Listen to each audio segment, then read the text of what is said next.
Good evening, and welcome to our virtual Affair of the Heart. Before we begin, we have two things we want to discuss real quickly. The first of which is that we took every precaution filming this video. When someone is not featured on camera, they are wearing a mask behind scenes. Everyone involved stayed 6 feet apart. You're about to watch an interview video as well. Our chairs over 6 feet apart. We did everything we could to keep in mind of everything that is happening right now with the coronavirus. We also want to talk about the subject matter of tonight's conversation and event. If you at any moment feel triggered, perhaps your heart rate has gone up, you're having trouble breathing, if it's bringing up memories you are having trouble dealing with, please reach out to the Hartley House hotline. That is 301-662-8800, 301-662-8800. Now, Hartley House is the only provider of comprehensive services to victims and survivors of domestic violence, sexual assault, human trafficking, and child abuse in Frederick County, Maryland. This crime does not discriminate. Victims and survivors are women, men, children, rich or poor, professional or blue collar, anyone you can meet on the street. That means that Hartley House doesn't discriminate either. They serve everyone. Their 24-hour hotline and crisis intervention is always available. They're an emergency shelter. They have group and individual trauma-informed counseling. They offer legal representation and advocacy. Community education, outreach, and prevention are part of their mission, and that is a big part of what we are doing here tonight. We'll be discussing domestic violence with award-winning author Rachel Louise Snyder, and our hope is that you will become more aware of this insidious criminality and the complex layers that we need to unravel in order to stop it and help victims who often do not have a voice. We would like to thank our amazing sponsors who stood with us while we shifted from a fancy sit-down dinner gala to this virtual platform. Our platinum sponsor, Leidos Biomedical, and gold sponsors, In Honor of Her, Caslick and Preet LLC, the Frederick News Post, and the Audio Video Group.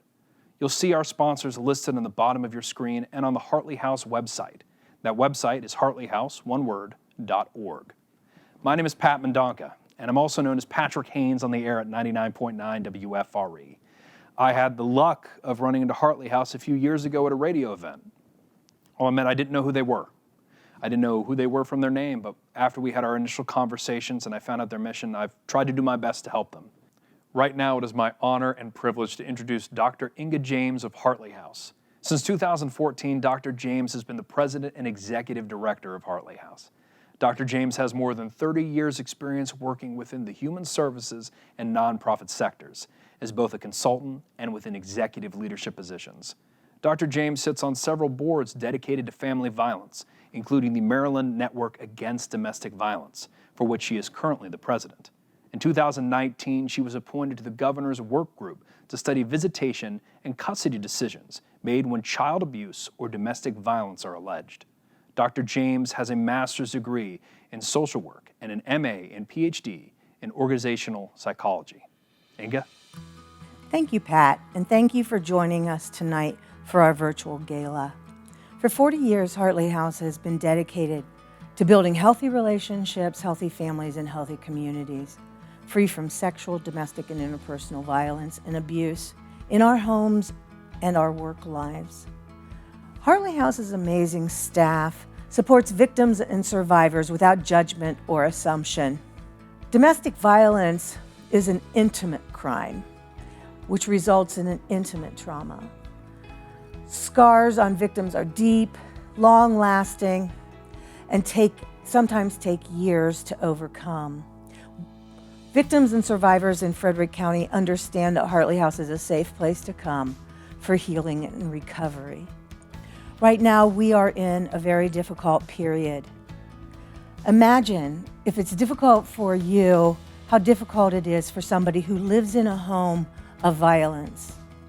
They cannot leave as they would wish right now because we are in a stay-at-home order, and they are stuck with their abuser, whether it's sexual or physical or emotional violence. They're stuck there.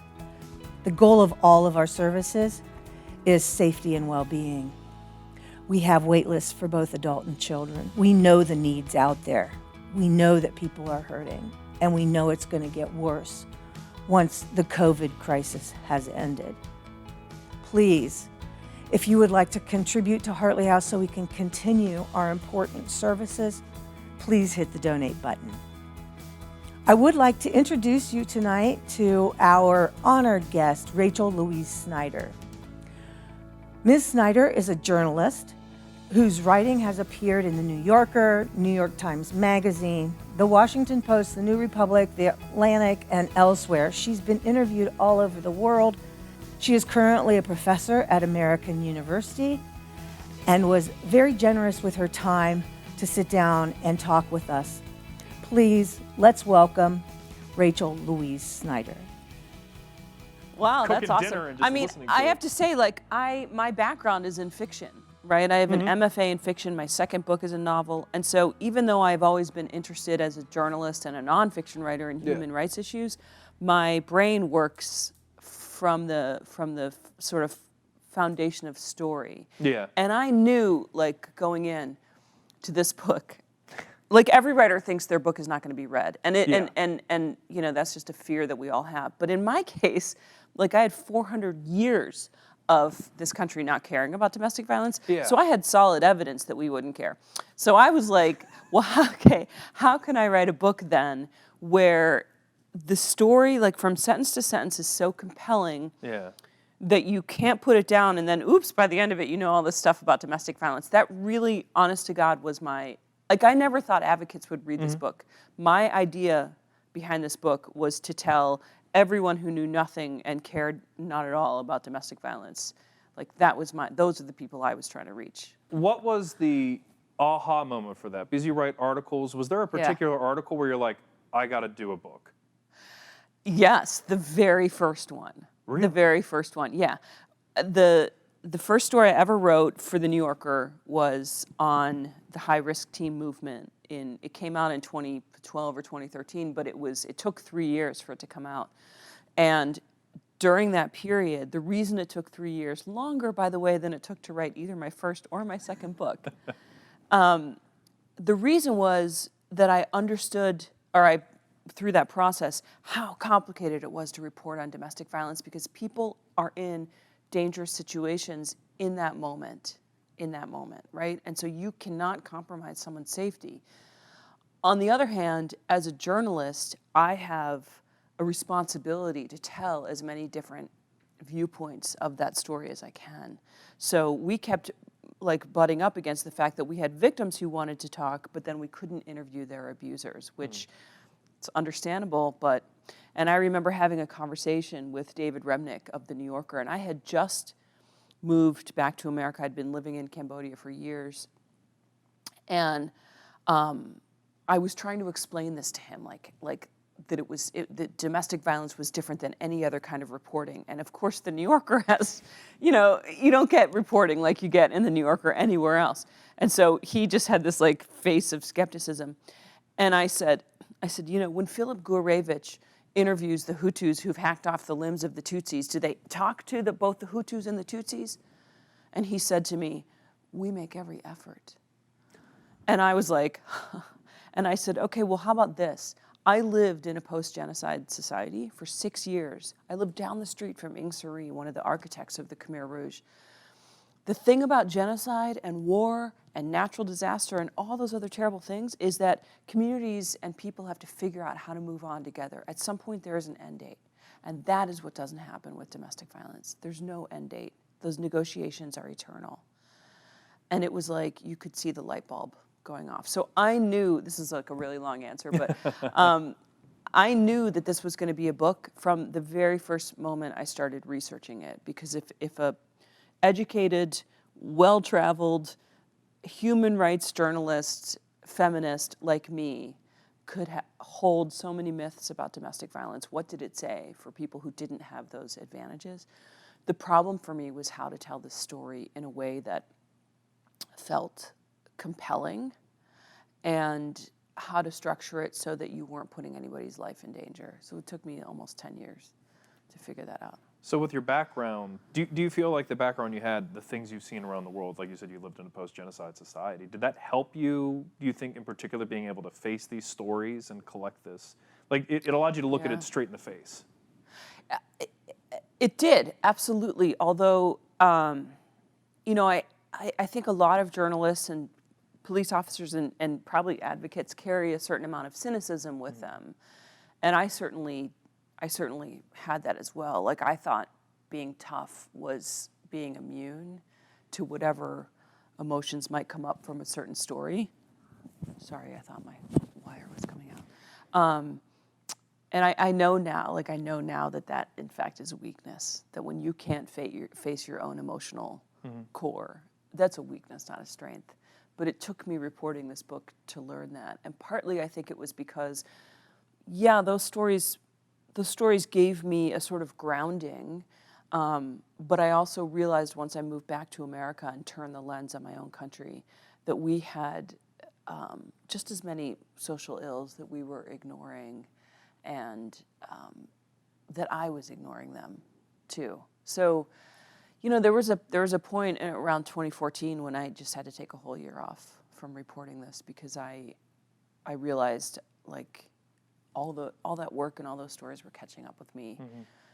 And I was like, the only way I can explain it is that I was distanced from myself. Yeah. And when you're distanced from yourself, you can't really properly connect to other people either.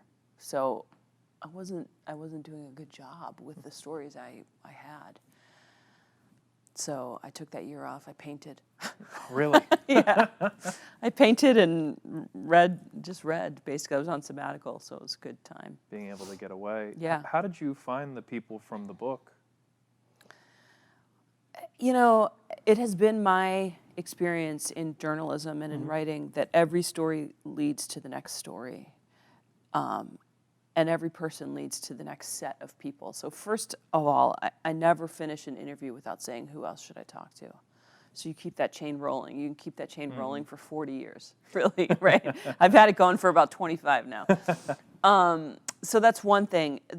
The other thing is, through those people, you just hear stories. You just begin to hear stories. And I knew, the easiest way to tell the story of domestic violence in a book is to have a chapter on the police, and to have a chapter on advocates, and to have a chapter on a judge, and to have a chapter on a lawyer. It's also the most boring way, and the least surprising.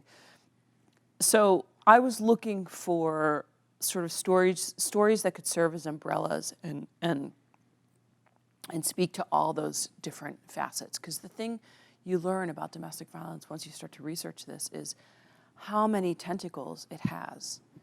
Not only to all of our judicial, law enforcement, and social systems, but also all of the issues that we face, right? So I looked for a story that would reach those. I looked for stories that had a kind of inherent struggle to them. In the first third of the book, I tell the story of Michelle Monson-Mosier, who was killed with her children, and then her husband shot himself. So all four of them were killed. And both sides of both families were willing to talk to me, and that is rare. It's rare to have a perpetrator's family. And I spent years going out there. So that was one thing, was her case allowed me to illuminate all the complexities and the ways in which we still, you know, as families, as communities, 20 years later, we're still affected by these. And then I needed to have, I felt like, and this maybe is controversial, but I felt like the voice of perpetrators is left out of this conversation, or they're seen as separate. There's the people who deal with abusers under intervention, and there's the people who deal with victims, and there's like this wall between them. And I think walls are always mistakes, you know. Well, except for when we're building houses, then we need walls. Yep. But you know, in general, walls keep people out rather than bringing people in. And so, that's one of the things I feel like is a little bit different about my work, is that I find it's very important to talk to the people on that side of domestic violence as well. So, man, one of the things I'm kind of curious. So you've done a tour for the book. All around the country. I'm on a permanent tour, I think. Oh, no. Well, now you're. I'd like to thank you for being here personally, distanced, but personally, because I have to imagine that you're here, you're there, you've been on the Daily Show, you've been all over the place. Yeah. But one of the things that I think is a big issue is people are really good at going, that's not here, that's there. So you have these stories from Montana, you have these stories from other parts of the country. As you've toured, have you seen a reaction of that, or you're hearing stories from every pocket of America? Every pocket of America, and that was one of the things that was important to me in the book. You know, there's a lot of people whose identities are hidden in the book, but I actually do have a pretty good racial mix, but I can't really say that in the book. And it was important for me to get East Coast, West Coast, urban, rural, because they all face different things, right? They have different challenges. You know, guns are widely used in a place like Montana where they're not used so much in Boston. And, you know, conversely, if you're in a state where someone takes guns from someone who is a convicted abuser, you know, in a place like Los Angeles, that might feel different than in a place like rural Minnesota where guns are also recreation, right? So there's just, for me, I wanted to capture as much of that tactile detail as I could. And then when I went on tour, first of all, the stories, I mean, I'll never run out of terrible stories. I mean, I had a woman stand up in a ballroom in Georgia, I think it was in Georgia, and she said, I can't go home. Right now I'm in danger. What should I do? I'm standing on a stage in front of 200 people, and I'm not from that state, right? So those are moments that will just, you know, I feel like, you know, it makes it more real to an audience than anything I write ever could.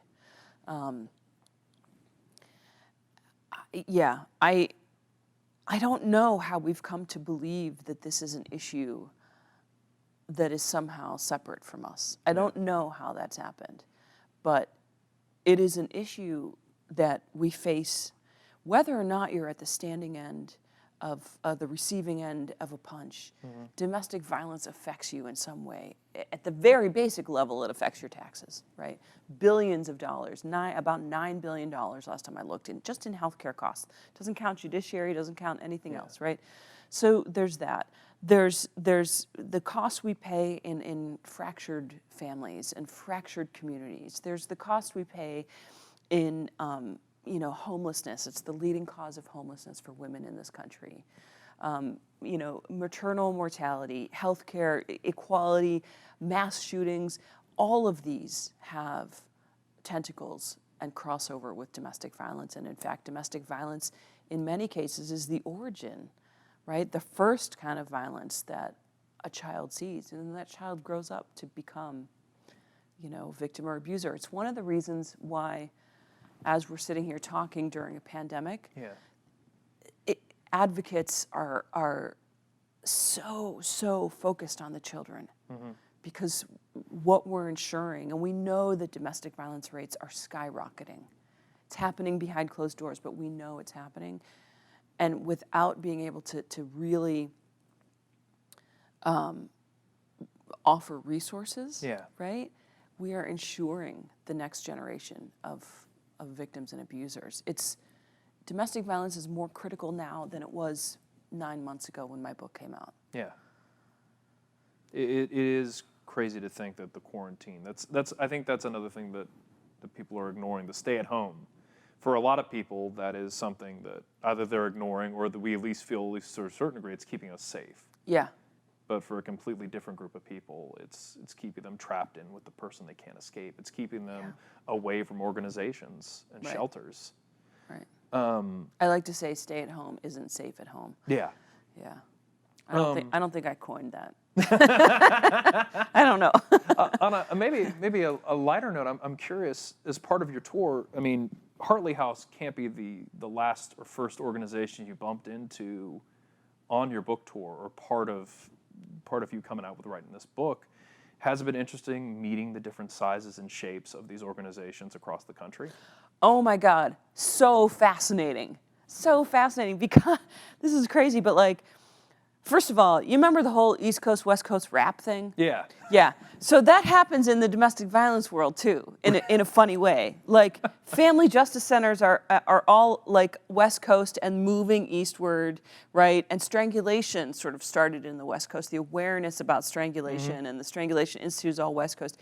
East Coast, we're all lethality assessment program, which started right here in Maryland, right? Yeah. And you've got the world's greatest researcher on domestic violence right here in Maryland, Jacqueline Campbell. I mean, her name is either first, second, or 20th on every academic article about domestic violence that you'll find today. She's amazing. She's a miracle. And then you've got, the high-risk team movement started on the East Coast and is moving west. So, as I travel around, I'm like, this is so crazy. And they're all, we're all sort of like meeting, and it's, But the other thing, and that's sort of, I'm sort of being tongue-in-cheek, but the other thing that is fascinating is the tiny little solutions or like tweaks to programs that I see around the country. And so I feel like one of my roles is just to be like, do you know what they've done in Sacramento? In Sacramento, they're partnering with Motel 6 because Motel 6 wants to train their front desk clerks and workers on recognizing signs of domestic violence. So interesting, right? You know what they're doing in Lexington, Virginia? There's a retired police officer down there who is doing something that he calls empathy interrogations, where he's acknowledging the pain that an abuser may have gone through as a child or as a young person, right? Still getting arrested, still having offender accountability, but also acknowledging the human complexity of a person, So there's all these little things that I'm finding. I was in Hawaii right before the quarantine, and they brought out all these lipstick tubes, and they were like, here. I'm like, no, I'm good with you're just handing me lipstick? It's weird. And I took the top off and rolled it up. I wish I had one with me. It's a good visual. And out came this little piece of paper with all these resources and like important information. And I was like, oh, that's so smart. I had another woman, a medical student, come up to me at a reading and say, I created a domestic violence board game based on Settlers of Catan for healthcare workers. Oh, really? I'm like, oh my God, this is incredible. So people have just the most amazing ideas. There's another group, I think in maybe San Mateo, I forget where, but they do mother-daughter luncheons once a year that are essentially dating violence awareness luncheons. And they have like fun little games and things like that. I'm like, that is really brilliant because teenage girls don't talk to their moms about sexual questions, right? Even a cool mom like me. My daughter's like, la, la, la, la, Yeah. So I think all these little tweaks and ideas are fantastic. And they don't take a ton of money, right? Like you can do a lot with a little. We've talked about how things are different regionally. I think terminology is also an important thing. The term domestic terrorism is something you bring up in your book. Yeah. Yeah. Why do you feel like that's a more effective way to describe it? I go back and forth. I mean, we used to call it battered women syndrome, right? Which was problematic for any number of reasons. The one way in which it worked, though, it's the same reason poetry works, actually, is that it creates an image, right? Anything that creates an image is going to have a more indelible mark in our neural pathways. When that fell out of favor, and domestic violence took over, the problem with domestic violence to me is twofold. One, it's just an abstraction. Like it doesn't mean anything really. And two, the word domestic, anytime you put the word domestic on to a phrase, it has a sort of softening about it, right? Yeah. Think of domestic policy versus international policy or foreign policy. There's a way in which it feels somehow less urgent, I think, and it has associations with being in the woman's sphere, which domestic violence has long been assumed to be a woman's problem, right? Although I love Eve Ensler, who goes by V now, says we're not beating and raping ourselves; it's a men's problem. But I think all these terms make it so easy for us to just turn away. Yeah. In the moment we can kind of compartmentalize. And that's, I feel like that's maybe one of the bigger issues is, the word progress itself is such a weird word at this point where you feel like every day we take 2 steps back on just about anything. Yeah. That's one of the things when you talk about advocates, when you talk to them, it's like the idea that politically it feels like we're screaming back towards the past. Yeah. But we now have had more research. We have all these, we have all these resources, and we have research that makes it feel like there's hope. Where do you feel like the future's going with this? I know, it's like, it feels like we're advancing in spite of ourselves. Like somehow it feels paradoxical. Like what? I mean, yeah, we are moving backwards. I think there's a woman in my book who has this great quote, and I don't know if I'm gonna remember it exactly, but it's like, we're hurtling backwards at an obscene pace. Yeah. And I think certainly politically you can look at that. You can look at the ways in which it feels very much like we're not moving forward. On the other hand, any kind of moment of mass social change, policy has taken a long time to catch up with society. Society progresses much quicker than policy does. And I think part of that is because, our government was set up to mull these things, to have debates, to try and grapple with all the different angles that you might have. But, you look at women's suffrage, or you look at, the union movement or the civil rights era, and all of those, society was much further along than our policy and our political life. So that does give me some hope. I mean, it's very easy to look around and say, things are hopeless, things are terrible. I mean, I don't need to go into all the reasons that they are in fact terrible. But one of the ways in which they're not terrible is exactly embedded in the question, which is that our research is telling us so much more, right? In my lifetime, my research, not my research personally, but research has shown me that people of color are disproportionately affected by mass incarceration. That, by the way, is a direct cousin to the debate on domestic violence. I don't think we can have talks about where we're going with domestic violence unless we are also having talks with people who are involved in the movement of mass incarceration, right? That's one thing. And so, or with feminists who are working toward gender equality and addressing the wage gap, for example. All of these things are intertwined to me, and we know so much more.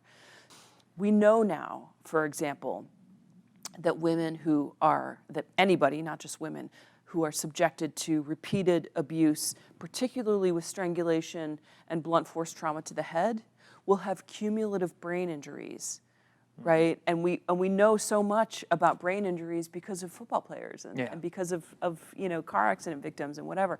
So we can use that research to say, well, hey, maybe when they get in court or they go before a police officer and they try and explain their story, they're not crazy. They have traumatic brain injuries. So let's adjust our programs, right? And hopefully all of those adjustments at the street level will work their way up to policy. Call it trickle up, if you will.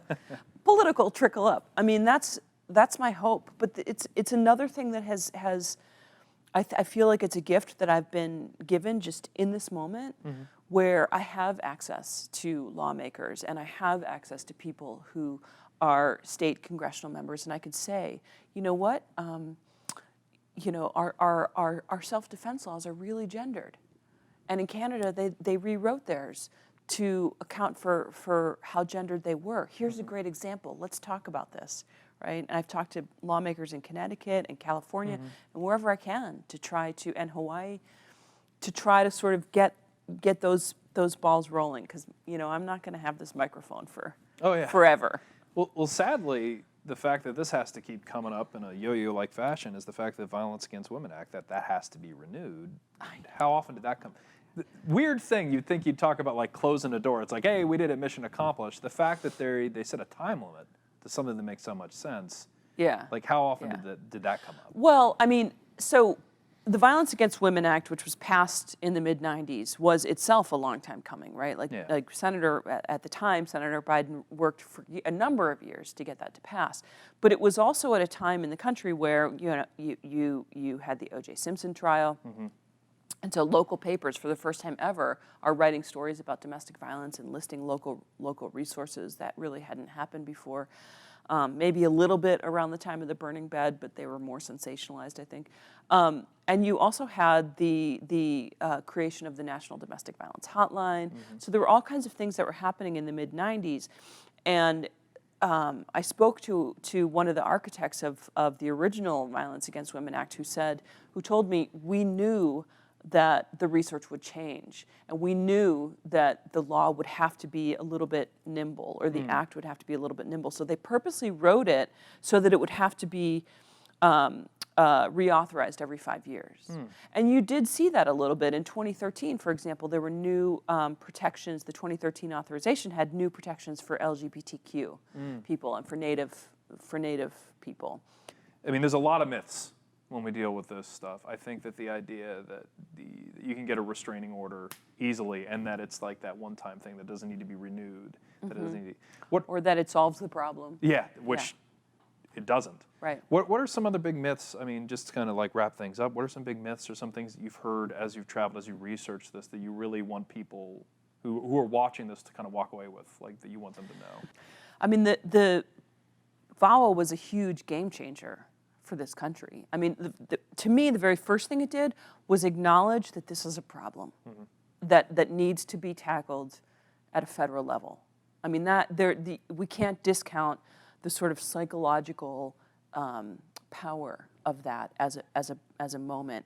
It created the national funds for the National Domestic Violence Hotline. It created the Office of Violence Against Women, which of course does all kinds of research on and enables all kinds of research and testing on best practices and things like that. It gave funding to shelters. It gives funding for places like the Hartley House to hire advocates. It enables all sorts of resources, state and local hotlines, partnerships with agencies like law enforcement. I mean, what groups do with the little amount of funding that they get. We talked about how tiny the entire budget is, but what they're able to do with those funds are just huge. And I think the other thing it does is it gives us a place to say to a victim or even a perpetrator, there's no shame in talking about this. This is acknowledged as a problem, right, at the federal level. And so we can talk about this. I mean, I think that's another thing that it really does. So it serves a very urgent purpose monetarily, but it also serves a sort of as a cultural touchstone, I think. Thank you so much. So I want to kind of wrapping up, I would like to just kind of cover a couple of the myths that may have cropped up during your travels, or just myths you think existed that you may yourself have known before you started this, and some that came up while you were researching. Yeah, myths. That was really what I was wanting to do in the book, was to have this moment where it was like every time I went, oh my God, I always thought that. Was to have readers feel that way too. And I've had a lot of people say that they have. So I think it was successful in that. But yeah, I mean, in a sense, this book was written for the layperson that I used to be. And I mentioned earlier that I traveled a lot. I did stories all over the world. I've been to maybe 55 countries. And I've done all kinds of stories on things like women imprisoned for love crimes in Kabul, or girls who are married as children and have fistulas from early pregnancies in Niger, or Tibetan women forcibly sterilized, and all of those stories, no matter what they were, Cambodian women gang raped for weekend sport, all of them intersect with domestic violence, so much so that I never even asked about it. I never even asked about domestic. Like, of course, that's just in their life or whatever. That's bad choices. And it wasn't until I came back to the States, moved back to the States in 2009, and met a woman named Suzanne Debuse, who works at the Jeannie Geiger Crisis Center in Massachusetts. But she told me things like, restraining orders, in fact, are not the panacea that we think they are. That when restraining orders are filed, if people don't come and re-up them, the assumption is that the problem is solved. In fact, what the research tells us is that that person is very often in a more dangerous situation. Things like if a situation was bad enough, victims would just leave. That's the big one, right? I wanted to disavow us of that question. Why didn't you just leave? Like, think of any other crime where the impetus for change is on the victim, right? I liken it to, I think I came up with this right before I went on The Daily Show and used it on The Daily Show, which I was very proud of myself for because I'm not a quick thinker. But I was like, imagine your house gets broken into and you call the police and the police come and it's like, oh my God, this is terrible. You've been the victim of a crime. How horrible. Well, you're going to have to leave your house now and the perpetrator's going to stay and just live here forever now.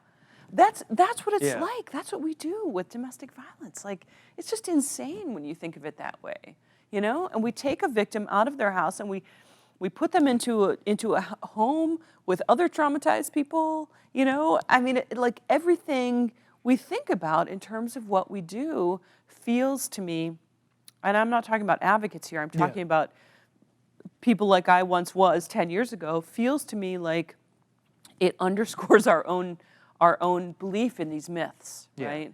Another big myth is that violent people never want to change. I have yet to meet a violent person who doesn't want to change. They don't want to be violent, but they don't necessarily know how. I have yet to sit in a single batterers or abusers intervention group and hear someone say, I love to be violent. I really love it. I get off on being violent. People don't say that, right? So I think that, at least they don't say that to me, of course. But I think that you know, we hold so many myths. You know, there's another one. When a victim won't testify in court, we assume it's because maybe things didn't happen the way that they were originally written in the police report. We don't understand that that's fear and terror that keeps a victim from testifying, right? So I just think for me it was really important to try to upend so many of the myths that we hold about domestic violence. It seems like a common theme for a lot of those is a lot of people have an assumed safety net that just doesn't exist. Yeah, safety net that they can go to their families or whatever, and you know, families aren't trained as advocates. They don't necessarily recognize these signs or know that these myths are myths. Another big one is that we would somehow recognize an abuser if we saw him or her on the street. But no, abuse is not the same thing as anger management. We saw this in the Ray Rice. You remember Ray Rice, the football player, clocks his girlfriend. And then he gets sent to 12 weeks of anger management. You know, it just shows a deep misunderstanding on behalf of the dynamics of domestic violence from that judge, right? Abusers, only about 25% of abusers fit that rageaholic kind of mode that we carry in our minds. The rest of them, they're not raging at their bosses. They're not raging at their neighbors. They're perfectly fine. How many times do we see on the news after a homicide, oh, he seemed so nice, he was always friendly, right? I mean, I feel like that's practically, like that's the template in all the news stories. Yeah. So like, oh, well, you got to include that. Yeah. It's probably there. Exactly. We could have never known, right? Is that something, I guess the book is very helpful for that because you even have stories with Rocky when he was banging in that door on the house. Yeah, and they were just like, his well, that father-in-law's seems door. somewhat normal, I guess. Like, Yeah. They never saw that there's an ending point to that. Right. Rocky's banging on his father-in-law's door to try to get to his wife, Michelle.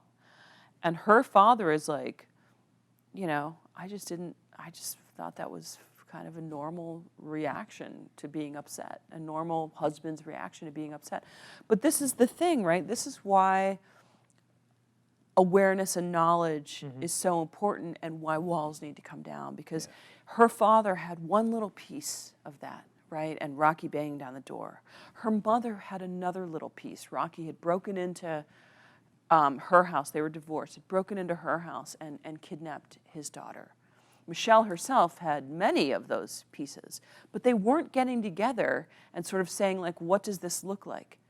No one ever did a danger assessment on Michelle. I did one on her posthumously, and she scored somewhere around 18 out of 20. That is the highest risk category you can be in, right? If someone were there, if an advocate were there for Michelle to say, hey, let's do this danger assessment that was created by this amazing woman in Maryland, and let's see where you are on the danger scale, that would have been important knowledge for Michelle to be able to make decisions, you know? But unfortunately, no one did that with her. So I think that, her father told me I would do things very differently today. Of course, he has her danger assessment today, And that's the thing that advocates are able to do. Yeah. They know now to take all what appears to be disparate pieces. The family has one, the best friend has another, the victim herself or himself has other pieces. Maybe the children have pieces, right? Maybe law enforcement has a piece. And you put all those pieces together and you get a much more comprehensive picture. And that's the importance of advocacy. Yeah, absolutely. Well, More important now than ever. Yeah, 100%. With everything that's going on, and increasingly in the future. Yeah. We're going to see a wave of people once the quarantine is over. Yeah. They're going to need help. And especially with budget cuts and everything going on right now, I think any kind of fundraising, any kind of help that can help preemptively help with that is important. Yeah, urgent, I would even say. Yeah. Urgent. Well, thank you so much for your time. Thank you for being here. The way I would end this, and I think maybe you'd agree, is just as you and I had a conversation about this topic, anyone who watched this, have a similar conversation with someone else, even if it's the person next to you, or if it's someone you haven't seen in a while. Everyone is in the radius of this. That's right. And if I can say one more thing, Yeah. the Me Too movement, I feel like gave us a blueprint for taking away the stigma and the shame of talking about domestic violence. And I think we need to be talking about it. We need to be talking about it openly. Yes.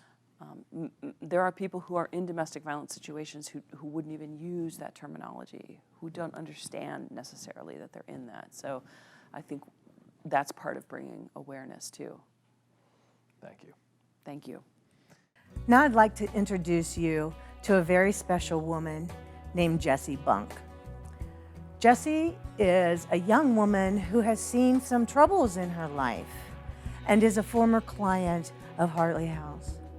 She's here to tell you her story about the assault and the abuse that she suffered and the way that she received help from Hartley House. Please welcome Jessie. Hi, my name is Jessie Bunk, and I'm a survivor of intimate partner violence. When I was 19 years old, I experienced my first relationship, and with that, I was very unaware of red flag signs to identify abusers. And during these 6 months that I was dating my first boyfriend, I did experience physical and emotional abuse from him, which escalated to a sexual assault towards the end of our relationship. And about a year after that, at age 20, after suppressing that abuse, I tried to hurt myself, and I got help from that, thankfully. And after about a month from that initial incident, I admitted to my assault and really began therapy and getting help for that specifically. And it wasn't until a few years later, at 23, when I was contacted by a complete stranger who had actually experienced abuse from the same person while they had dated as well. And because of her bravery and she just inspired me completely to do something.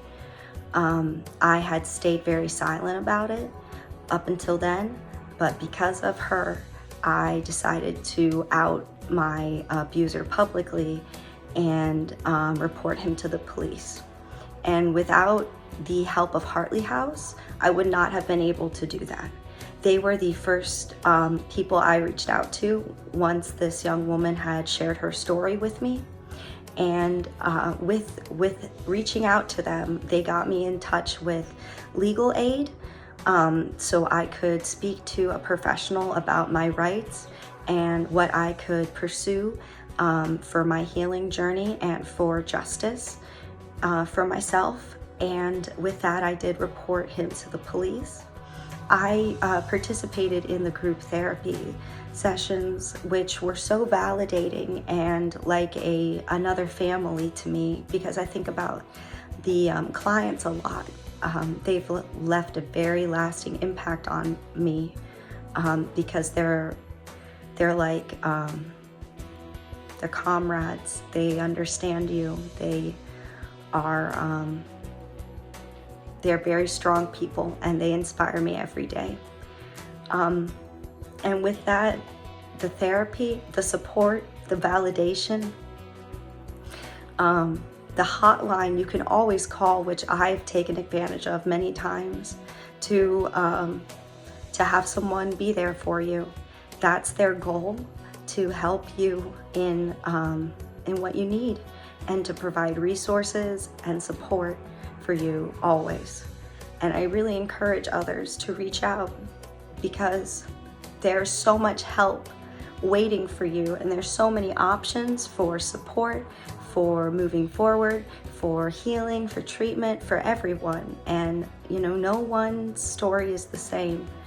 And at Hartley House, they honor and respect you, and I'm so grateful for my experiences with them. I hope that others have a positive healing experience, and I always encourage people to keep moving forward and to use your voice and to speak out. You are not alone, and thank you all so much. I appreciate you all listening, and thank you. Right now, I'd like to introduce Mary Beth Kaslik, partner at the law firm of Kaslik and Preet, past chair and current member of the Hartley House Board of Directors. Thank you, Pat. What you've been seeing tonight is Hartley House's attempt to transition our major annual fundraising event, the Affair of the Heart, while we're all living through these unprecedented times that have brought the need for Hartley House into clear focus. Through the years, a lot of people have asked me why and how I became involved in supporting Hartley House, and really, the answer is so simple. It's because someone asked me to. See, I'm a firm believer that if the cause is just and the need is great, in order to get good people involved, all you have to do is ask. And that's what I'm doing here tonight. As you've heard throughout the evening, for more than 40 years, Hartley House has been helping victims and survivors of sexual assault, domestic violence, human trafficking, and child abuse with shelter, support, and safety, and strengthening our community by providing trauma-informed, evidence-based education and outreach. Pat talked earlier about Hartley House's services, so I'm not going to repeat all of that.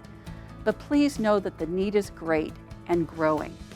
You may never need the services of Hartley House, but I'm going to guarantee you something. You know someone who has.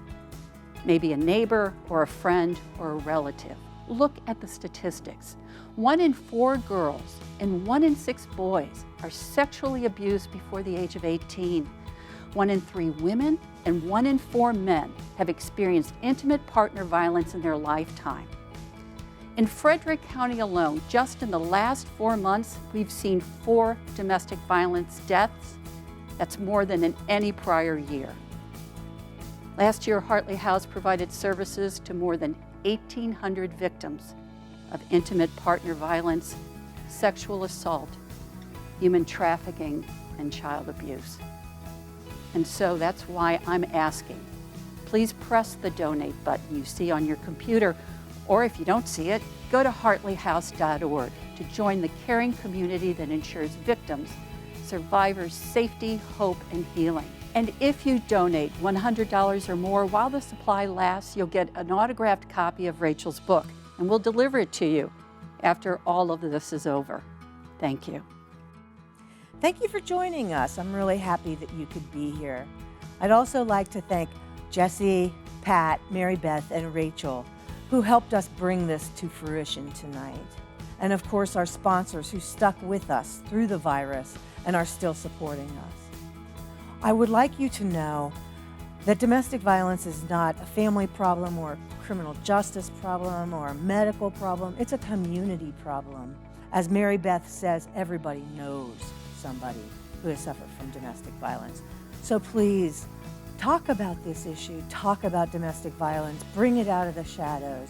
Silence does not help this situation. I hope you all walk away feeling a little bit more informed about domestic violence and a little bit more passionate about it. Thank you very much.